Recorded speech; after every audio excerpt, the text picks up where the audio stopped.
Assalamualaikum warahmatullahi wabarakatuh. Pada kesempatan ini kita akan belajar tentang anestesi lokal khususnya dalam bidang kedokteran gigi, yaitu teknik blok nervus alveolaris inferior dan teknik infiltrasi supraperiosteal.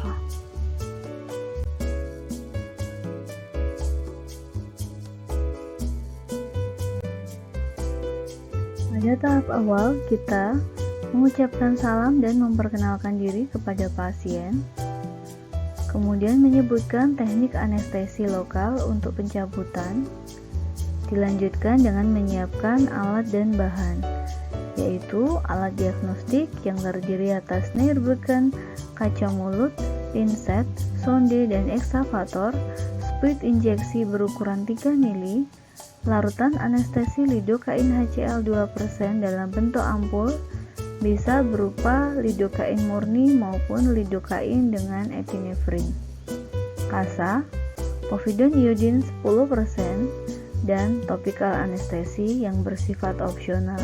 Ingat untuk memakai masker dan sarung tangan.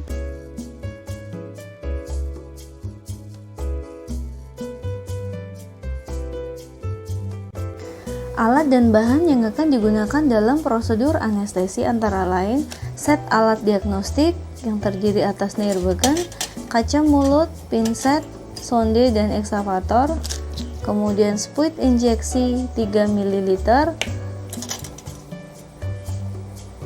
lidokain HCl 2% dalam bentuk ampul, povidone iodin 10%, dan kasa.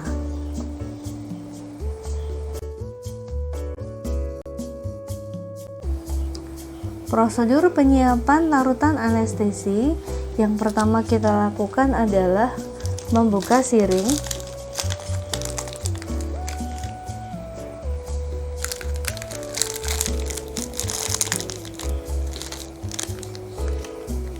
kemudian mengencangkan hub, kita putar ke kanan, kita kencangkan,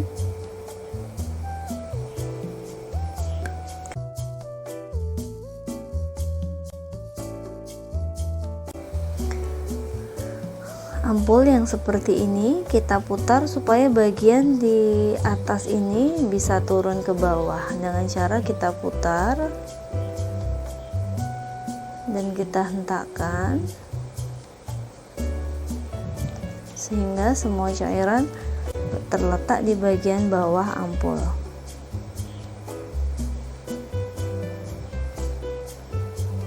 Ya. Kemudian kita patahkan dengan seperti ini, kita memegangnya lalu kita patahkan menjadi 2, lalu sprit injeksi kita buka, kita ubah posisinya seperti ini, kita masukkan sprit lalu kita tarik perlahan, jangan sampai ujung dari sprit berada di area yang tidak terdapat cairan. Hal itu akan menyebabkan adanya gelembung. Kita ambil semua. Oke, kita bisa buang seperti ini. Kita masukkan,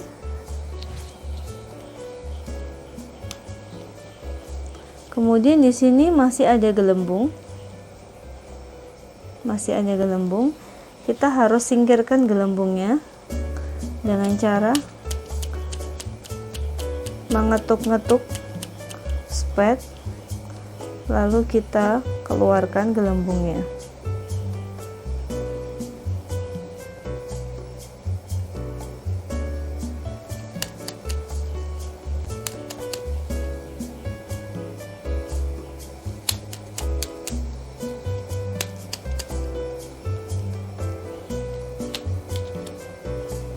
Kita keluarkan sampai tidak terdapat gelembung udara di dalam siring.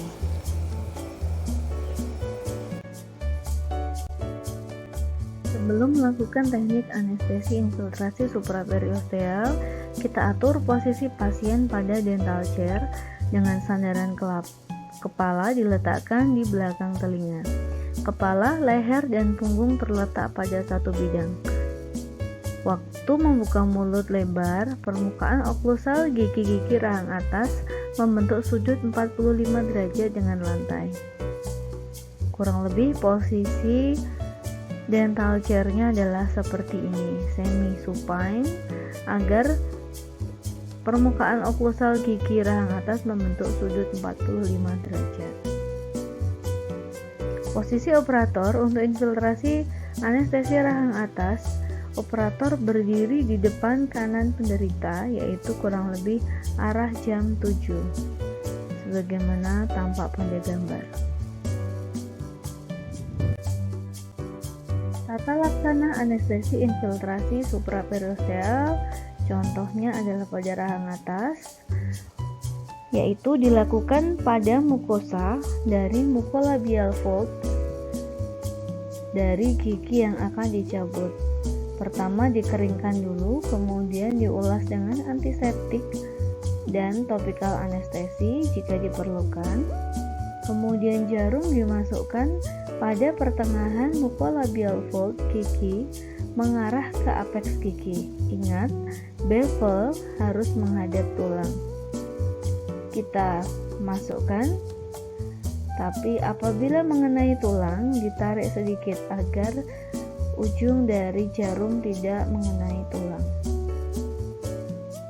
Ini adalah contoh injeksi untuk pencabutan gigi premolar kedua rahang atas.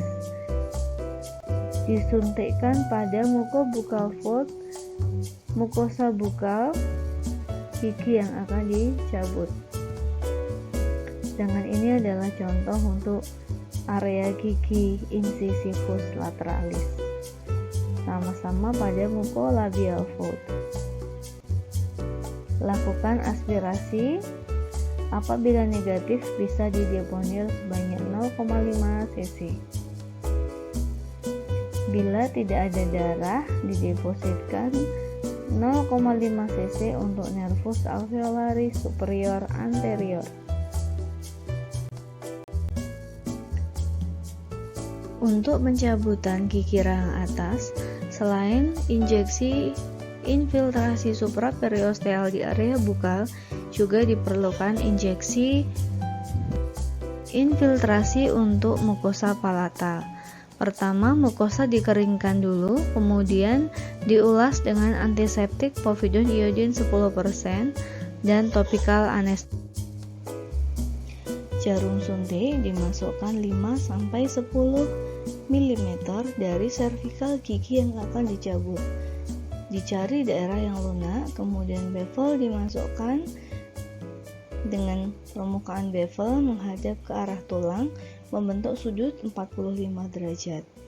Kurang lebih seperti pada gambar yang menunjukkan penyuntikan untuk daerah palatal di regio anterior.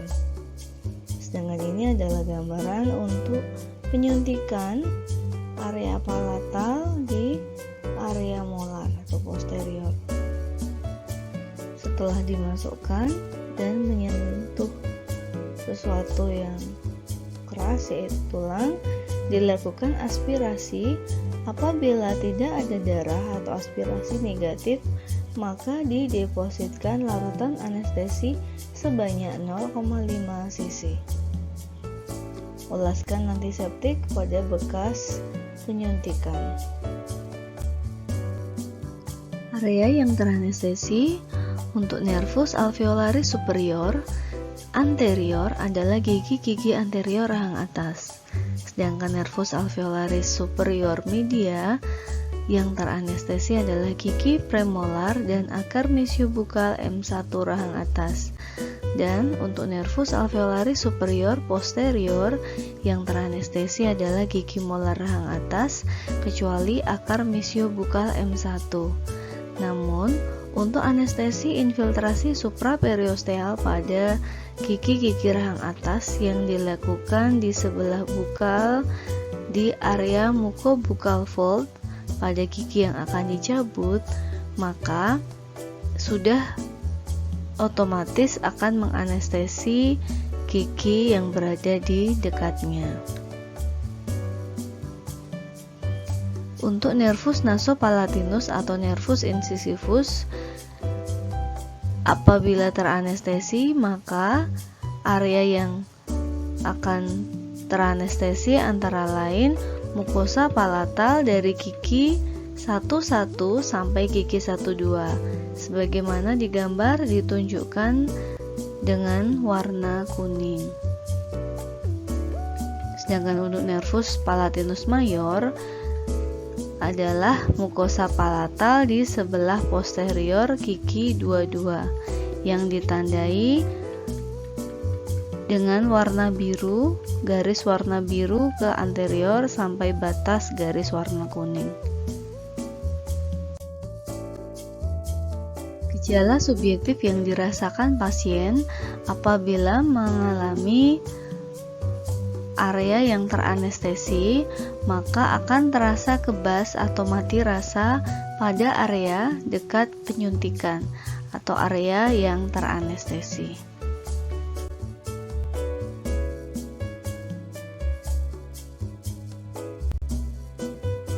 Untuk teknik blok anestesi nervus alveolaris inferior, tahap awal dan penyiapan alat dan bahan sama dengan teknik anestesi infiltrasi.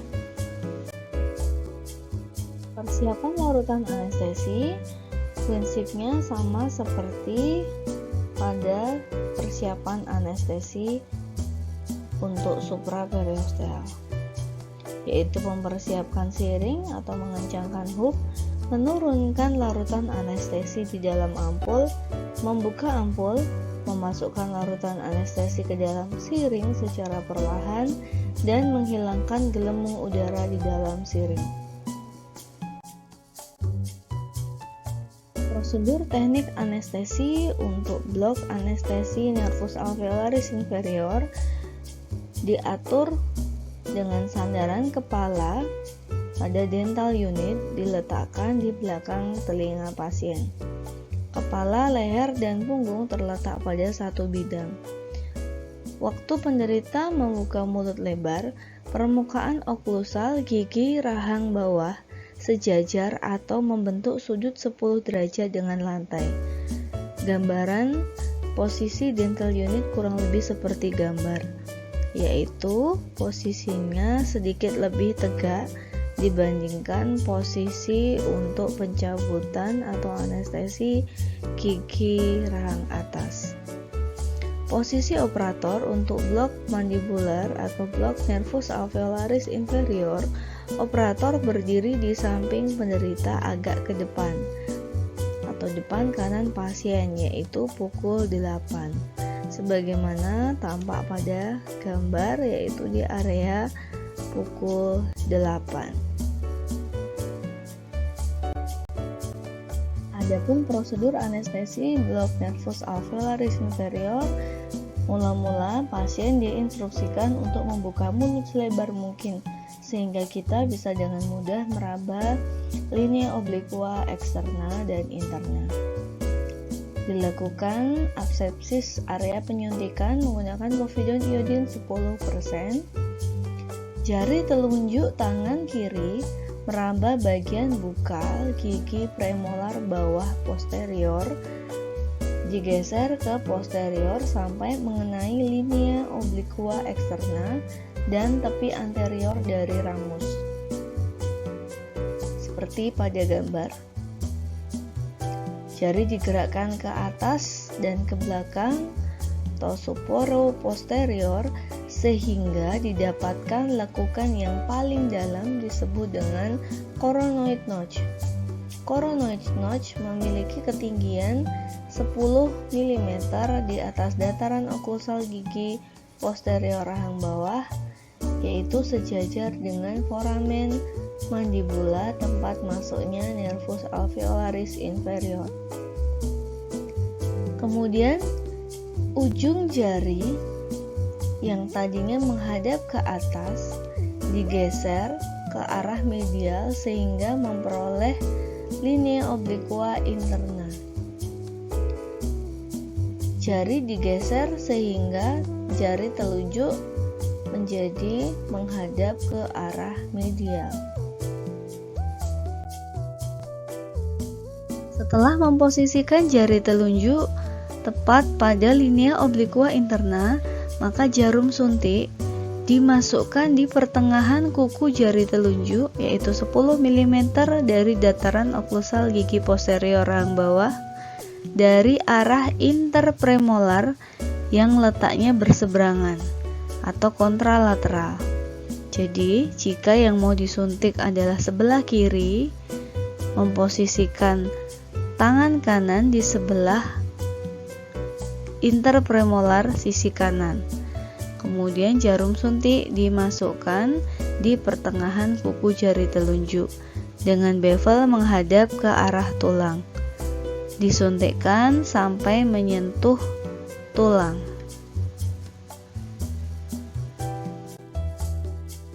Berikut ini adalah patokan anestesi nervus alveolaris inferior, yaitu harus melalui perabaan pada linea obliqua interna, kurang lebih setinggi 10 mm di atas dataran oklusal gigi-gigi posterior rahang bawah.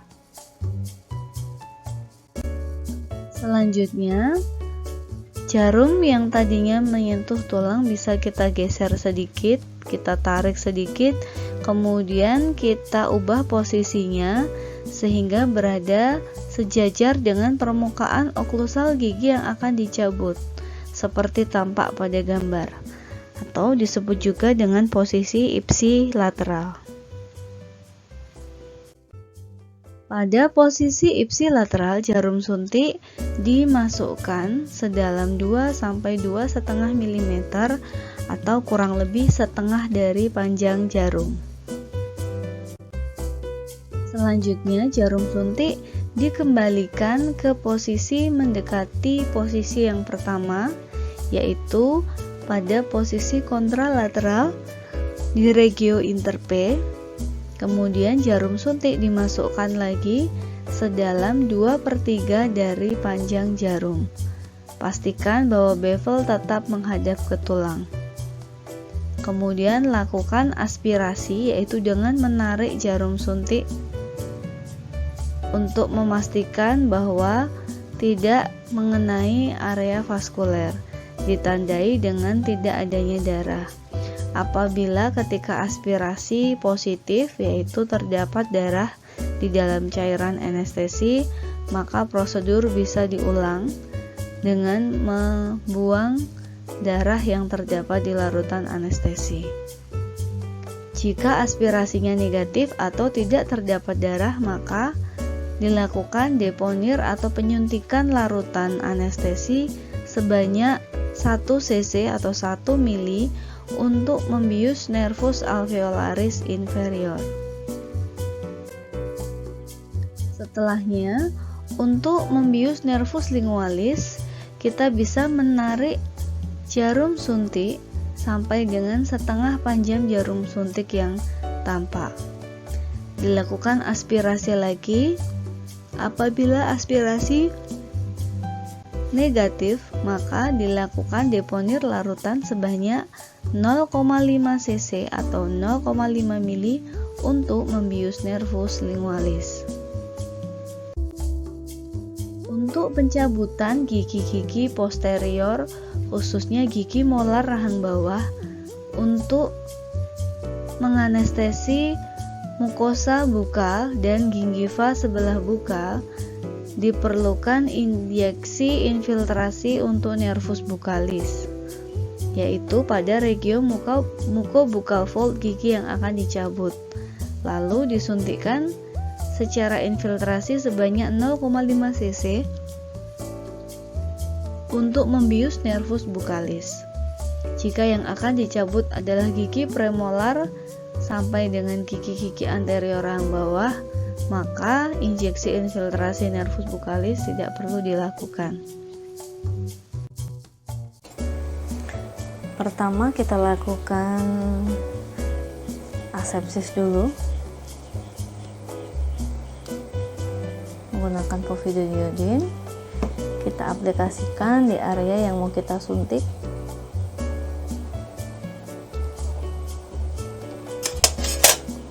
Kita meraba di area margin tulang alveolar di sebelah bukal gigi gerigi posterior ang bawah. Kemudian kita gerakkan jari ke posterior dan ke arah superior hingga menemukan hamolar notch. Lalu kita ubah posisi tangan kita miring, yang awalnya tadi menghadap ke atas menjadi menghadap ke samping. Kita buka spet injeksi. Kita posisikan di interpay dengan bevel menghadap ke tulang, lalu kita injeksikan sampai menyentuh tulang. Sambil kita fiksasi, kita geser ke arah ipsilateral, lalu kita masukkan lagi sampai kurang lebih setengah dari jarum masuk, lalu kita geser ke arah kontralateral lagi, kemudian kita masukkan sampai kurang lebih 2/3 jarum masuk. Kita aspirasi, kita fiksasi dengan tangan kiri, kita aspirasi. Jika hasilnya negatif, kita deponir 1 cc atau 1 ml untuk nervus alveolaris inferior. Kemudian kita tarik sampai setengah jarum, kemudian kita aspirasi lagi. Jika negatif, kita deponir setengah cc atau setengah mililiter. Jika sudah, kita tarik. Itu adalah untuk nervus alveolaris inferior dan nervus lingualis. Kemudian untuk rahang bawah kita juga perlu melakukan untuk nervus bukalis. Kita lakukan asepsis area kerja dulu dengan povidone iodine di area bukal dari gigi yang mau kita cabut. Misalkan itu pada gigi M1 kiri, M1 kanan rahang bawah, atau gigi 4, 6. Kita posisikan di area mucobukal fold sebelah bukal dari gigi 4, 6. Kita fiksasi, kita aspirasi, lalu kita injeksikan sebanyak setengah cc atau setengah mili. Kemudian kita tarik. Selanjutnya kita tunggu respon dari pasien, apakah sudah menunjukkan tanda bahwa anestesi kita sudah bekerja. Area yang teranestesi pada prosedur blok anestesi nervus alveolaris inferior adalah gigi-gigi rahang bawah pada sisi yang sama dengan sisi penyuntikan. Sedangkan untuk nervus lingualis yang teranestesi adalah sepertiga anterior lidah dan mukosa gingiva yang menghadap ke arah lingual pada sisi yang sama. Sedangkan nervus bukalis akan menganestesi mukosa bukal dan mukosa gingiva sebelah bukal pada regio gigi molar. Adapun gejala subjektif yang dirasakan pasien setelah blok NAI atau nervus alveolaris inferior adalah terasa kebas pada bibir bawah dan kulit dagu pada sisi yang sama. Hal ini karena NAI ke arah anterior akan mengeluarkan cabang berupa nervus mentalis yang menganestesi bibir bawah dan kulit dagu. Sehingga jika kita melakukan blok pada pangkalnya, yaitu pada NAI, nervus mentalis juga otomatis ikut teranestesi, sehingga akan menimbulkan rasa kebas atau mati rasa pada bibir bawah dan kulit dagu pada sisi yang sama. Gejala subjektif pada anestesi nervus lingualis adalah rasa kesemutan pada ujung lidah pada sisi yang dianestesi dan gingiva sebelah lingual rahang bawah pada sisi yang sama akan merasakan kebas atau mati rasa ketika dilakukan pengecekan bahkan dengan instrumen yang tajam. Nervus buccalis longus apabila teranestesi akan menimbulkan gejala subjektif bagi pasien, yaitu rasa kebas pada mukosa pipi di regio posterior, yaitu regio molar. Demikian penjelasan kami, semoga bermanfaat. Wassalamualaikum warahmatullahi wabarakatuh.